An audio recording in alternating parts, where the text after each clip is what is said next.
नमस्कार विद्यार्थी मित्रांनो, स्पर्धा परीक्षा डिजिटल लर्निंग या युट्यूब चॅनलवरती आपल्या सर्वांचं स्वागत आहे। विद्यार्थी मित्रांनो, आज आहे 7 जानेवारी 2024। तर आपल्या डेली करंट अफेअर्सच्या सिरीज मधील आजच्या दिवसासाठीचे काही महत्त्वाचे चालू घडामोडीचे घटक आज आपण अभ्यासूया। चला तर मग आजच्या व्हिडिओला सुरुवात करूया। फर्स्ट क्वेश्चन आहे, ब्लूमबर्ग बिलियनियर इंडेक्स नुसार भारतातील सर्वात श्रीमंत उद्योगपती कोण बनला आहे? तर याचे योग्य उत्तर आहे गौतम अदानी। तर अदानी समूहाचे अध्यक्ष गौतम अदानी यांनी रिलायन्स इंडस्ट्रीजचे अध्यक्ष मुकेश अंबानी यांना मागे टाकून ब्लूमबर्ग अब्जाधीश इंडेक्स मध्ये भारतातील सर्वात श्रीमंत व्यक्ती बनले आहेत। तर ब्लूमबर्ग बिलियनियर इंडेक्स हा जानेवारी 2024 मध्ये जाहीर करण्यात आलेला आहे। तर या इंडेक्स नुसार भारतातील सर्वात श्रीमंत उद्योगपती बनले आहेत गौतम अदानी।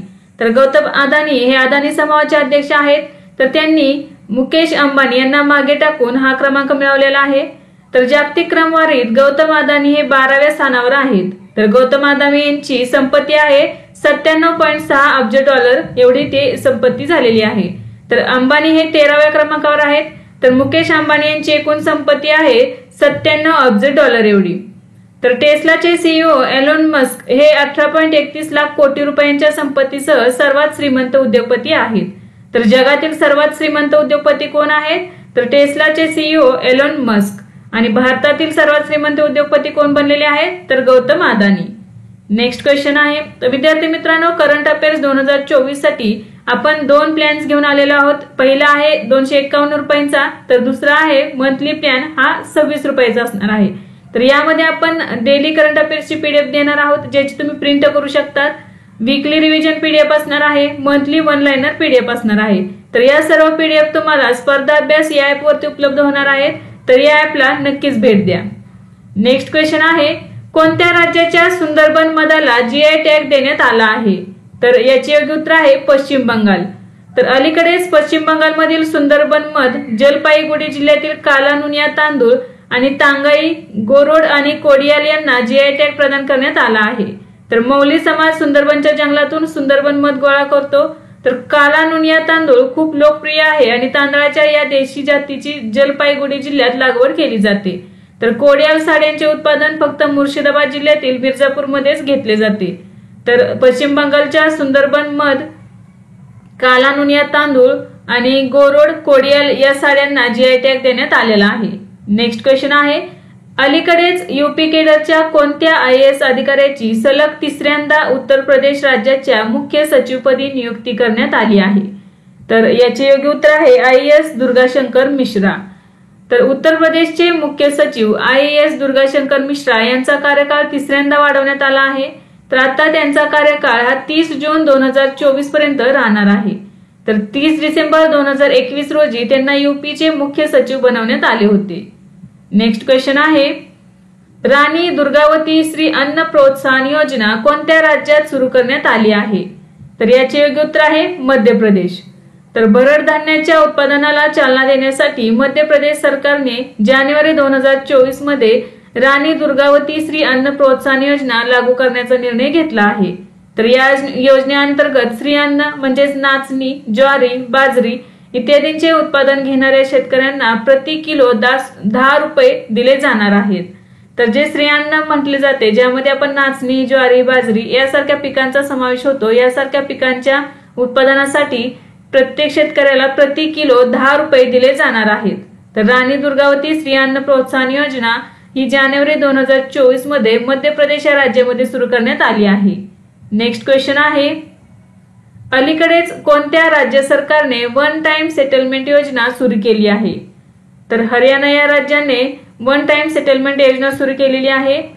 तर जानेवारी 2024 मध्ये हरियाणा सरकारने वन टाइम सेटलमेंट योजना सुरू केली आहे। या योजनेचे उद्दिष्ट जीएसटी लागू होण्यापूर्वी कोणत्याही कर देयकेचे निराकरण करणे हे आहे।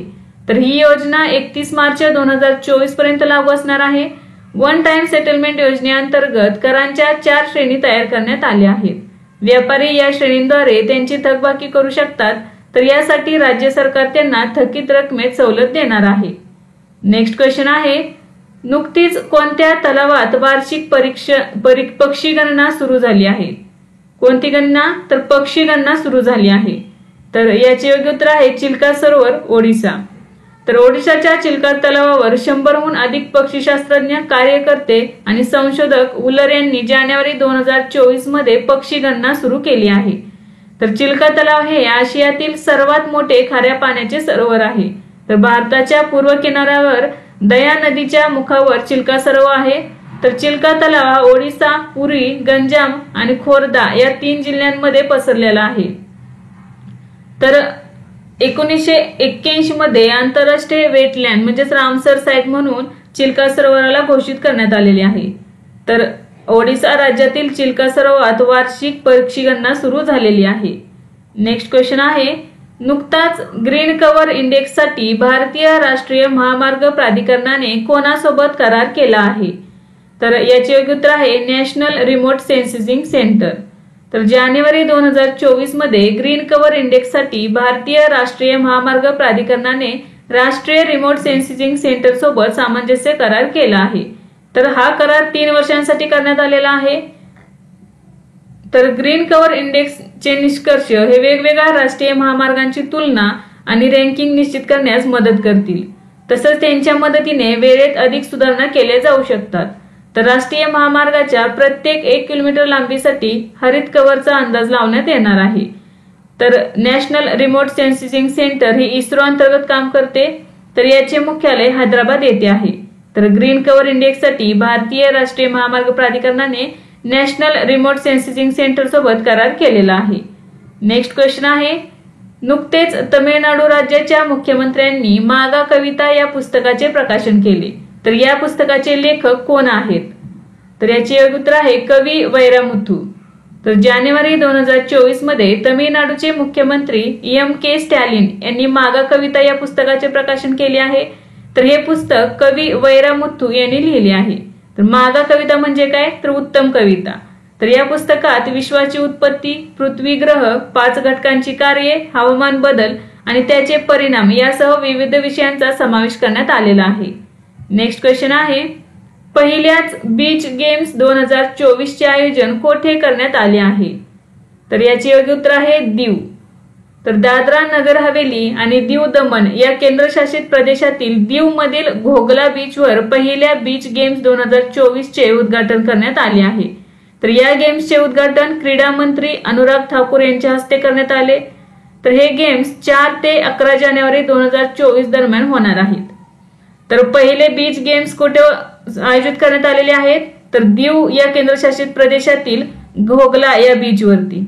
कालावधी काय आहे याचा? तर 4 ते 11 जानेवारी 2024. आणि या गेम्सचे उद्घाटन कोणी केले? तर क्रीडा मंत्री अनुराग ठाकूर यांच्या हस्ते करण्यात आले. तर बीच गेम्स ही पहिलीच आवृत्ती आहे. म्हणजे बीच गेम्स 2024 ही या गेमची पहिलीच आवृत्ती आहे. या गेम्स मध्ये एकूण 8 खेळ आयोजित केले जात आहेत. यामध्ये beach volleyball, beach boxing, beach soccer, beach kabaddi, tug of war, सागरी पोहणे, मल्लखांब इत्यादी खेळांचे आयोजन केले जाणार आहे. तर या कार्यक्रमात एकूण 1200हून अधिक स्पर्धकांचा सहभाग असणार आहे. नेक्स्ट क्वेश्चन आहे, अलीकडेच स्वदेश दर्शन 2.0 योजनेत कोणत्या वन्यजीव अभयारण्याचा समावेश करण्यात आला आहे? तर याचे योग्य उत्तर आहे देब्रीगड वन्यजीव अभयारण्य. तर जानेवारी 2024 मध्ये पर्यटन मंत्रालयाने देब्रीगड वन्यजीव अभयारण्याचा स्वदेश दर्शन 2.0 या योजनेमध्ये समावेश केला आहे. तर स्वदेश दर्शन कार्यक्रम 2015 मध्ये भारत सरकारच्या पर्यटन मंत्रालयाने सुरू केला होता. कधी सुरू केला होता? तर 2015 मध्ये. याला केंद्रीय सहाय्य किती दिले जाते? तर 100% केंद्र पुरस्कृत योजना आहे ही. तर देब्रीगड वन्यजीव अभयारण्य ओडिसाच्या बरगड जिल्ह्यातील हिराकूड धरण म्हणजेच महानदीजवळ आहे. तर कोणत्या राज्यामध्ये आहे देब्रीगड वन्यजीव अभयारण्य? तर ओडिसा या राज्यामध्ये आहे. आणि त्याचा नुकताच कशामध्ये समावेश करण्यात आलेला आहे? तर स्वदेश दर्शन 2.0 या योजनेमध्ये. तर स्वदेश दर्शन योजना 2015 मध्ये सुरू करण्यात आलेली होती. आणि याचा उद्देश काय होता? तर या योजनेचा उद्देश स्वदेशी पर्यटनाला प्रोत्साहन देणे हा होता. नेक्स्ट क्वेश्चन आहे, राष्ट्रीय विधी सेवा प्राधिकरणाचे कार्यकारी अध्यक्ष कोण बनले आहेत? तर याचे योग्य उत्तर आहे न्यायमूर्ती संजीव खन्ना. तर राष्ट्रपती द्रौपदी मुर्मू यांनी न्यायमूर्ती संजीव खन्ना यांची राष्ट्रीय विधी सेवा प्राधिकरणाचे कार्यकारी अध्यक्ष म्हणून नियुक्ती केली आहे. तर नालसा राष्ट्रीय विधी सेवा प्राधिकरण म्हणजेच काय तर नालसा। तर याचे कार्यकारी अध्यक्ष म्हणून कोणाची नियुक्ती करण्यात आलेली आहे तर न्यायमूर्ती संजीव खन्ना यांची। तर त्यांनी न्यायमूर्ती SK कौल यांची जागा घेतलेली आहे। तर नालसाच्या कार्यकारी अध्यक्ष या महत्त्वाच्या पदावर सर्वोच्च न्यायालयाच्या दुसऱ्या वरिष्ठ न्यायाधीशाची नियुक्ती करण्याची परंपरा आहे। म्हणजे नालसाचे जे कार्यकारी अध्यक्ष असतात त्या पदावरती सर्वोच्च न्यायालयाच्या दुसऱ्या वरिष्ठ न्यायाधीशाची नियुक्ती करण्यात येते। नेक्स्ट क्वेश्चन आहे, कोणत्या देशाच्या माउंट लेहोटोबी ज्वालामुखीचा नुकताच उद्रेक झाला आहे तर याचे योग्य उत्तर आहे इंडोनेशिया। तर इंडोनेशियातील पूर्व नुसा टेंगारा येथील माउंट लेओटोबी लाकीलाकी येथे जानेवारी 2024 मध्ये ज्वालामुखीचा उद्रेक झाला आहे। तर या वाढलेल्या ज्वालामुखीच्या क्रियाकल्पांमुळे 2000हून अधिक रहिवाशांना स्थलांतरित करण्यात आले आहे। इंडोनेशियामधील पॅसिफिक रिंग ऑफ फायरच्या भागात 130 सक्रिय ज्वालामुखी आहेत। नेक्स्ट क्वेश्चन आहे, अलीकडेच केंद्र सरकार कोणत्या देशाच्या आंतरराष्ट्रीय सीमेवर मुक्त संचार व्यवस्था संपवण्याचा विचार करत आहे तर याचे योग्य उत्तर आहे म्यानमार। तर केंद्र सरकार म्यानमारच्या आंतरराष्ट्रीय सीमेवर मुक्त संचार व्यवस्था संपवण्याचा विचार करत आहे। मुक्त संचार व्यवस्था म्हणजे काय तर विजा व्यवस्था। तर या योजनेचे मुख्य उद्दिष्ट मुक्त चळवळींच्या व्यवस्थेचा गैरवापर थांबवणे हा आहे। तर बंडखोर गट मुक्त व्यापार संचाराचा भारतीय सीमेवर हल्ला करण्यासाठी आणि म्यानमारच्या दिशेने पळून जाण्यासाठी वापर करतात। तर म्यानमार सीमेवरील मुक्त हालचालींमुळे दोन्ही बाजूंनी राहणाऱ्या लोकांना विजाशिवाय एकमेकांच्या प्रदेशात 16 किलोमीटर पर्यंत प्रवेश करण्यास अनुमती आहे। तर म्यानमार या देशामधील आंतरराष्ट्रीय सीमेवर मुक्त संचार व्यवस्था संपवण्याचा भारताच्या केंद्र सरकारचा विचार आहे। नेक्स्ट क्वेश्चन आहे, क्राऊन प्रिन्सेस मेरी कोणत्या देशाची नवीन राणी होणार आहे तर याचे योग्य उत्तर आहे डेन्मार्क। तर युरोपियन खंडात वसलेल्या डेन्मार्कच्या राणी मार्गारेट 2 ने अलीकडे 14 जानेवारी 2024 रोजी 52 वर्षांनंतर पदत्याग करण्याची घोषणा केली आहे। तर कोणत्या देशाच्या राणीने पदत्याग करण्याची घोषणा केलेली आहे तर डेन्मार्कच्या राणी मार्गारेट 2 ने। आणि किती वर्षानंतर त्यांनी हे पद सोडण्याचा निर्णय घेतलेला आहे तर 52 वर्षानंतर। तर आता डेन्मार्कचा नवा राजा हा मार्गारेट 2 चा मुलगा प्रिन्स फ्रेडरिक असेल आणि त्यांची पत्नी राजकुमारी मेरी डेन्मार्कची राणी असणार आहे। तर प्रिन्सेस मेरीचा जन्म हा ऑस्ट्रेलियात झाला होता, त्यामुळे डेन्मार्कच्या इतिहासात क्राऊन प्रिन्सेस मेरी या ऑस्ट्रेलियन वंशाच्या पहिल्या डॅनिश राणी असणार आहेत। नेक्स्ट क्वेश्चन आहे, नुकतेच तूर डाळ खरेदी पोर्टल कोणी सुरू केले आहे तर अमित शहा यांनी नुकतेच तूर डाळ खरेदी पोर्टल सुरू केलेले आहे। तर केंद्रीय गृहमंत्री अमित शहा यांनी जानेवारी 2024 मध्ये तूर डाळ खरेदी पोर्टल सुरू केले आहे। या पोर्टलच्या मदतीने शेतकरी त्यांची डाळ ऑनलाईन विकू शकतील आणि पैसे थेट त्यांच्या खात्यात जमा होतील। या पोर्टलमुळे शेतकऱ्यांसाठी नोंदणी, खरेदी आणि पैसे भरण्याची प्रक्रिया सुलभ होणार आहे।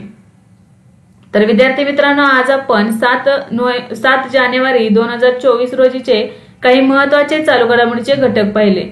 तर यासारखेच नवनवीन व्हिडिओ पाहण्यासाठी चॅनलला लाईक करा आणि सबस्क्राईब करायला विसरू नका। धन्यवाद।